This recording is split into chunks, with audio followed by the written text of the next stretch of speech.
Welcome to Harry's vlogs.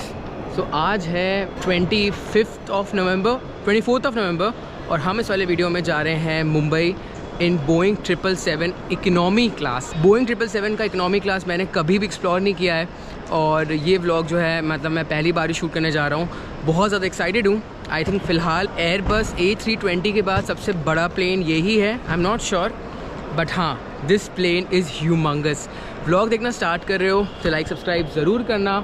इस video का M रखते हैं लगभग अराउंड 12,000 लाइक्स। हाँ, मैंने आपको कुछ चीज़ के लिए प्रॉमिस किया है, मुझे पता है आप ज़रूर कमेंट करने वाले हो वो चीज़, तो वो चीज़ भी बहुत जल्दी पूरी हो सकती है। बहुत जल्दी मतलब विद इन 1 और 2 मंथ्स पूरी हो सकती है। पूरा एक्सपीरियंस दिखाऊंगा मैं अपनी जर्नी का by Air India after Tata take over in Boeing 777 economy class.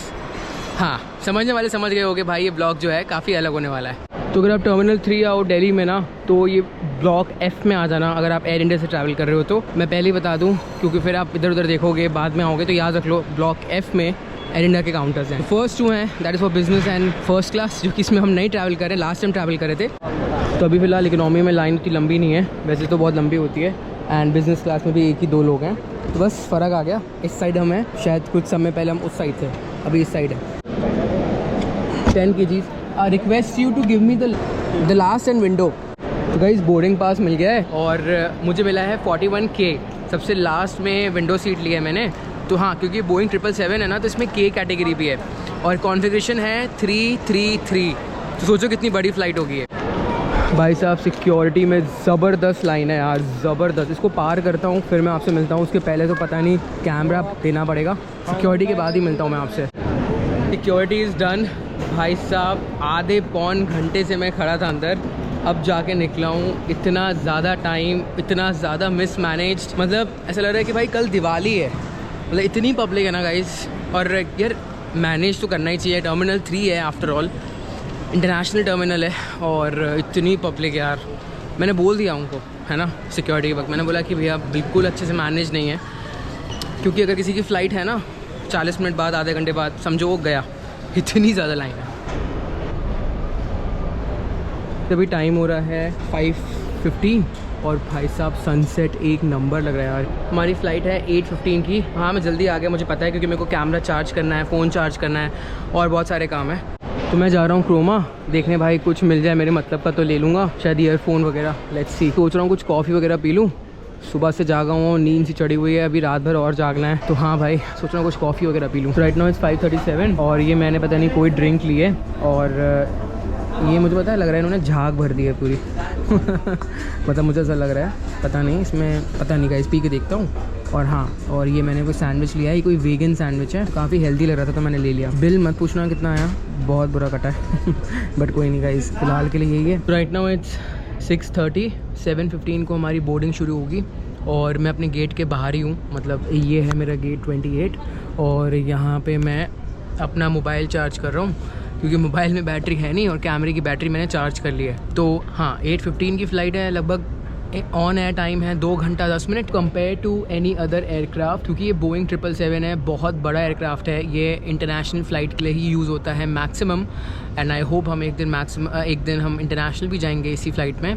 तो हाँ, पर सीट जो कॉस्टिंग आती है ना वो कम होती है, because this is a huge aircraft. तो अगर आप कभी भी बुकिंग कराओगे, अगर वो फ़्लाइट है बोइंग 777, तो देखना उसका जो प्राइस होगा इकनॉमी का वो हमेशा कम रहेगा कंपेयर टू बाकी एयरबस 320 की। सीट्स बहुत ज़्यादा होती हैं और ज़्यादातर भरती नहीं है ये फ़्लाइट, तो इसका जो फेयर है वो आपको कम मिलेगा। हाँ, अगर दिवाली टाइम हो या फिर बहुत ही फेस्टिवल सीज़न है तब तो आप भूल जाओ कि सस्ता मिले, बट हाँ, तो ये चीज़ है। अभी बस मैं वेट कर रहा हूँ गेट नंबर 28B, यहीं से हम जाएंगे अंदर। बस मैंने कॉफ़ी पी थी और सैंडविच ही खाया है, इसके अलावा तो मैं कुछ खा नहीं रहा। सो राइट नाउ इट्स 7:20, तो मैं जाके देख लूँ भाई बोर्डिंग स्टार्ट हुई है कि नहीं। क्या पता बोर्डिंग स्टार्ट हो गई हो और अनाउंसमेंट ना हो, मेरी तो यहीं बैठे बैठे फ़्लाइट छूट जाएगी। तो मैं जाके देख रहा हूँ एंड पूछ रहा हूँ उनसे कि हाँ, आप भी पूछ लिया करना, बैठे मत रहना बाई चांस, क्योंकि कहीं एयरपोर्ट साइलेंस एयरपोर्ट होते हैं। So guys the boarding has been started. मेरे को तो प्लेन दिखा ही नहीं, मेरे को लगा पता नहीं भाई अभी कब तक स्टार्ट होगी, मुझे लगा अभी लैंड भी नहीं हुआ, पर हाँ प्लेन लैंड हो चुका है। क्योंकि मैं इकोनॉमी में ट्रैवल कर रहा हूँ, तो हाँ हमारी लाइन अलग है, बिजनेस फर्स्ट वालों की अलग है। और इस फ्लाइट में फ़र्स्ट क्लास भी है, लेकिन वो ऑपरेशनल नहीं है, उसमें जो केटरिंग है वो एक्सक्लूसिव नहीं है। मैंने पूछ लिया था ऑलरेडी,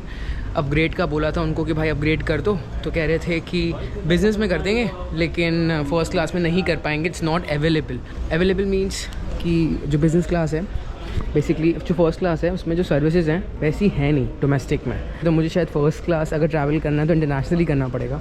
वंस अगेन ये मेरा वाइड एंगल है तो ज़्यादा आपको दिखेगा नहीं, पर ये बहुत बड़ा है कंपेयर टू नॉर्मल एयरबस 320। और इस बार मैं इकोनॉमी में ट्रैवल कर रहा हूँ। हाँ, तो भाई experience would be I think really good.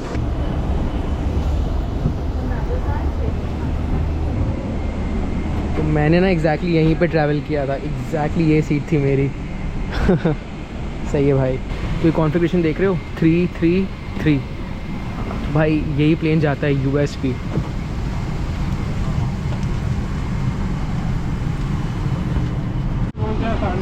LCDs भी लगी हैं। तो गाइज़ ये है मेरी सीट और ये देख लो एयरक्राफ्ट। भाई साहब अलग ही लुक है यार, इसका बहुत कुछ है बताने के लिए। एक एक करके शुरू करते हैं। पहले ये जो डक्ट है ना इसको बंद कर लेते हैं। ये है बोइंग 777 वंस अगेन। देखो यहाँ पे एलईडी वगैरह भी लगी हुई हैं। ये है ट्रे टेबल। बट गाइस मैं एक्सपेक्ट कर रहा था कि लेग स्पेस थोड़ी ज़्यादा होगी। ऑफ कोर्स इकोनॉमी है, ज़्यादा कुछ एक्सपेक्ट नहीं कर सकता क्योंकि ये प्लेन बहुत बड़ा है ना, तो मेरे को लग रहा था कि इसकी लेग स्पेस अच्छी खासी होने वाली है। पर हाँ, लेग स्पेस ठीक है। हालांकि मेरी सीट है ये फर्स्ट वाली, तो इसका लेग स्पेस तो बहुत ही ज़्यादा है। यहाँ पे इन्होंने क्या दिया हुआ है, हेडसेट वगैरह भी हैं। ठीक है भाई, इकोनॉमी में भी आपको हेडसेट वगैरह मिल जाते हैं। बहुत 3 हेडसेट्स दिए हुए हैं। इन फ्लाइट इंटरटेनमेंट सिस्टम चलता होगा तभी इन्होंने हेडसेट्स वगैरह दिए हैं। और यहाँ पे ना सारी कंट्रोलिंग वगैरह है, देखो। तो यहाँ से आप कंट्रोल कर सकते हो। और ये इकोनॉमी क्लास है। इकोनॉमी क्लास में भी रिमोट वगैरह यूज़ कर सकते हो। आपको याद होगा मैंने बिज़नेस में यूज़ किया था, इफ़ यू रिमेंबर। तो हाँ, इकोनॉमी में भी ये आपको इन फ्लाइट इंटरटेनमेंट सिस्टम मिल जाता है एयर इंडिया के बोइंग 777 में। ये आई थिंक इससे आप अटेंडर बेल, ये अटेंडर बेल है, इसमें आई थिंक ये जब एलईडी शुरू होगी तो मैं दिखाऊंगा। आई थिंक इसको प्रेस करोगे ना तो ये एलईडी शुरू हो जाएगी। और हाँ, एलईडीज़ वहाँ पे भी लगी हुई है, देख लो। ठीक है ना। एक और चीज़ बता दूँ, ये जो प्लेन है ना, मतलब 3 अटेंडर कैबिन्स हैं। एक अटेंडर कैबिन ये है, एक आगे है बिज़नेस के पास और एक पीछे भी I think so it's a huge plane. ये जो है ना भाई, क्या चल रहा है मुझे पता नहीं। सामान रख रहे हैं भाई, पूरा प्लेन हिल रहा था अभी। ऊपर हो जाती है हैंड रेस्ट, ऊपर हो जाता है, तो अपने कंफर्ट के हिसाब से आप इसको ऊपर नीचे कर सकते हो। हालांकि ये मैं अभी अंदर रख देता हूँ, इसका कोई यूज़ फ़िलहाल तो मुझे नहीं लग रहा। मैं अंदर रख देता हूँ इसको प्रेस करोगे ना तो ये जो सीट है, ये सीट पीछे हो जाएगी। बोइंग 777 के इकोनॉमी क्लास में भी आपको पिलोज़ वगैरह मिल जाते हैं। बिज़नेस में तो मिलते ही हैं, बट हाँ, इकोनॉमी में भी मिल जाते हैं। और हालांकि ये फ़्लाइट तो सिर्फ 2 घंटे की है, लेकिन 2 घंटे में देख लो कितना कुछ मिल रहा है आपको। हाँ, ये एलईडीज़, पिलोज़, पूरा हेडफोन्स वगैरह। और यहाँ पे इन्होंने सेफ्टी इंस्ट्रक्शंस वगैरह दिए हुए हैं पूरे प्लेन के, क्योंकि ये बोइंग 777 है ना, तो इसके सेफ्टी इंस्ट्रक्शंस बिल्कुल अलग हैं। तो आप हाँ, इसको आराम से पढ़ सकते हो, बिकॉज नॉर्मल एयरबस वाले नहीं है, पूरा इंटरनेशनल एयरक्राफ्ट है। तो ये है फुटरेस्ट, ये है बॉटल होल्डर्स, ये है मैगजीन होल्डर, ये है ट्रे टेबल, जैसा कि मैंने बोला। यहाँ पे आप चाहो तो न्यूज़पेपर वगैरह रख सकते हो। एंड ये जो है ना, इसका साइज़ काफ़ी बड़ा है कंपेयर टू एयरबस। ठीक है, काफ़ी बड़ा ट्रे टेबल है। लेकिन सबसे इंपॉर्टेंट चीज़ नहीं दिखाई, देखो यहाँ पे USB पोर्ट भी है, जिसमें से आप अपना फ़ोन चार्ज कर सकते हो। This is I think the most important thing. Normal air India की फ़्लाइट्स में आपको नहीं मिलेगा। और वो देखो मेरे सामने एक और बोइंग 777 है। अब वो पता नहीं इंडिया में जा रहा है, इंडिया के बाहर जा रहा है, I am not sure, but this is going to Mumbai. किसी को पता है ना तो कमेंट करके बताओ कि इंडिया में बोइंग 777 वो वाला फ़िलहाल अभी हो रहा है टाइम 7:45, कहाँ जा सकता है। मैं आपसे लेग स्पेस की कंप्लेन कर रहा था, तो मैं आ गया अपनी सीट पे वापस और ये फ़्लाइट फुल है। तो हाँ भाई, लेग स्पेस मेरे पास पूरा फुल है। And this is emergency gate. तो आई होप इसका एक्सपीरियंस अच्छा हो।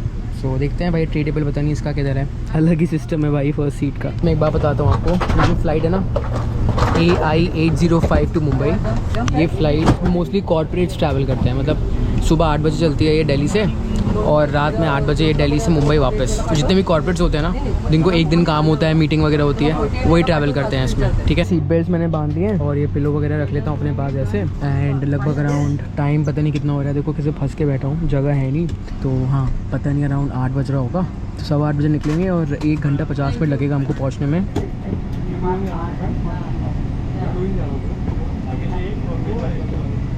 Finally we are taxiing towards the runway. Time पता नहीं अभी कितना हो रहा है, बट आई थिंक टाइम पे ही है। तो अभी मेरी बात हुई क्रू से। मैंने उनसे पूछा कि फ़्लाइट जो है अभी मतलब इंटरनेशनल जाती है क्या, क्योंकि ये बोइंग 777 है। तो उन्होंने बोला कि मुंबई पहुंच के ये सेम एयरक्राफ्ट जा सकता है न्यूयॉर्क। सेम एयरक्राफ्ट मतलब यूएस जाएगा शायद। तो इसकी जो टेक ऑफ स्पीड होती है ना, वो एयरबस से बहुत ज़्यादा होती है, 737 से भी बहुत ज़्यादा होती है। I think around 350-400 kilometres per hour. और जो बाकी फ़्लाइट्स होती है ना, छोटी वाली जो डोमेस्टिक आपने नॉर्मल देखी होंगी, उनकी होती है 250 कुछ। लेकिन देखना ये बहुत देर तक भाई इसका रन जो होता है ना, काफ़ी लंबा रहता है बिफोर द टेक ऑफ।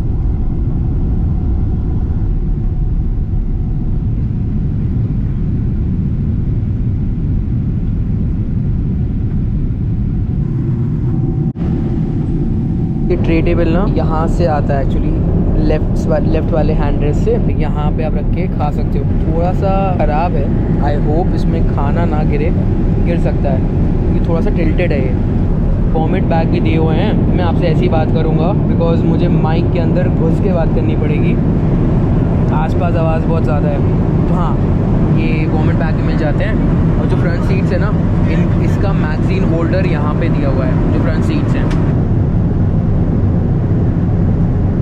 ये जो होल्स देख रहे हो ना, ब्लैक कलर के छोटे छोटे एलईडी लगती है ना, तो उसमें आप यहाँ पे ही ये ईयरफोन्स जो दिए हुए हैं उनको यहीं पे आप कनेक्ट करते हो। वो कनेक्ट करके आराम से फिर मूवी वगैरह देख सकते हो। हालांकि आई थिंक अभी ज़्यादातर चल नहीं रहे हैं for some reason. I think ये एयरक्राफ्ट भी जो है अगले साल तक इसकी एक्सपायरी हो जाएगी, अगले साल तक। तो आई थिंक 1 साल के लिए ही है। ये काफ़ी पुराना हो गया है, but again guys this is huge. वो देखो, वो आगे जाके ना वो दूसरा पूरा सेक्शन है, ये दूसरा सेक्शन है। ऐसा लग रहा है कि कोई चलती हवा में उड़ती हुई दुनिया में ट्रैवल कर रहा हूँ मैं। तो अब जाके पूरी लाइट्स चालू की है टेक ऑफ के बाद। बोइंग 777 में लाइट्स साइड में ही होती है, बीच में लाइट्स नहीं होती। तो हाँ भाई, एक ही दिक्कत है, अगर बीच में भी लाइट्स होती ना तो काफ़ी ब्राइट लगता। पिछले वाले व्लॉग में जब मैं बिज़नेस क्लास में ट्रैवल कर रहा था तो आप लोगों ने बोला कि लाइटिंग काफ़ी ख़राब है एयरक्राफ्ट में। हाँ, मैं मानूंगा, क्योंकि इस बीच में लाइट नहीं है, लाइट सिर्फ साइड पे है।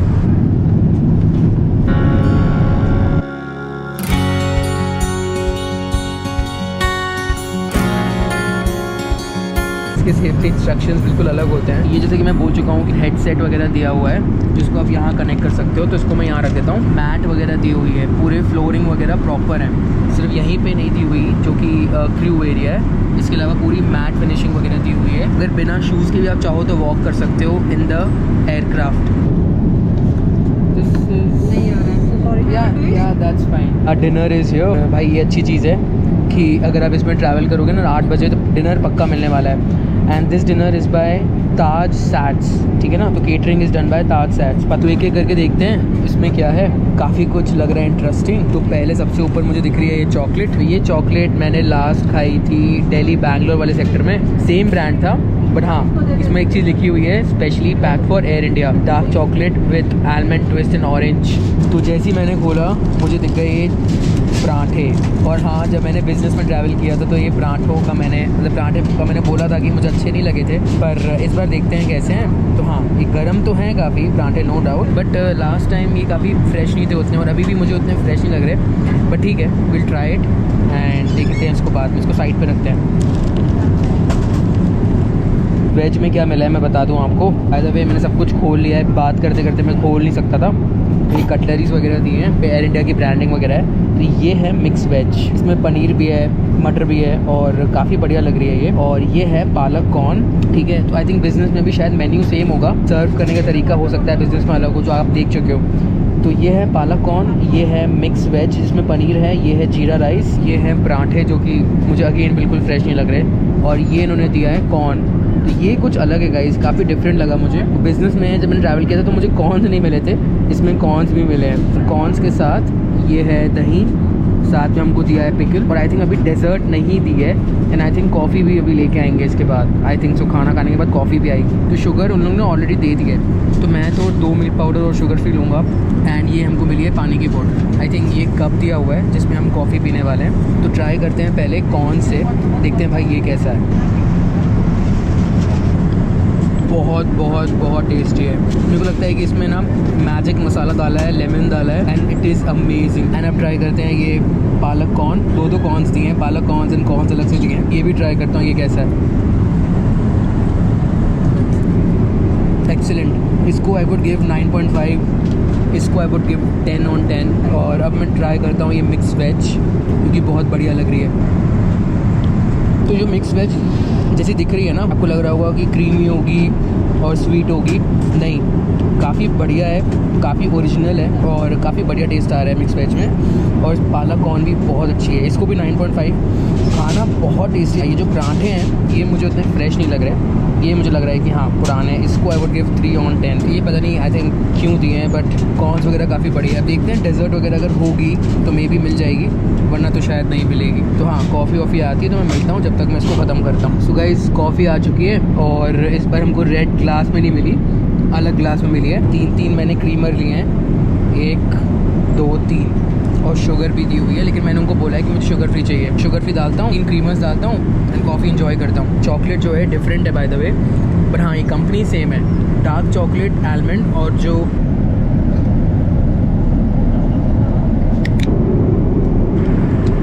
This is the washroom of Boeing 777।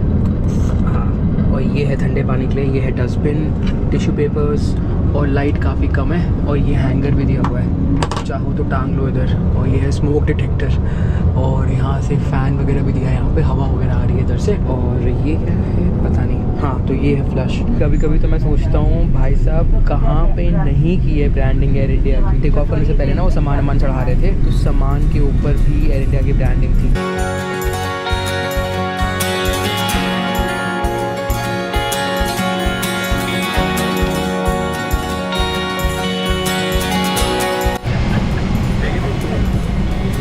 Arrow bridge नहीं दिया, कैसे हो सकता है ऐसा पॉसिबल यार। और भाई ये बहुत बड़ा प्लेन है। तो गाइस मैं लगेज से हो,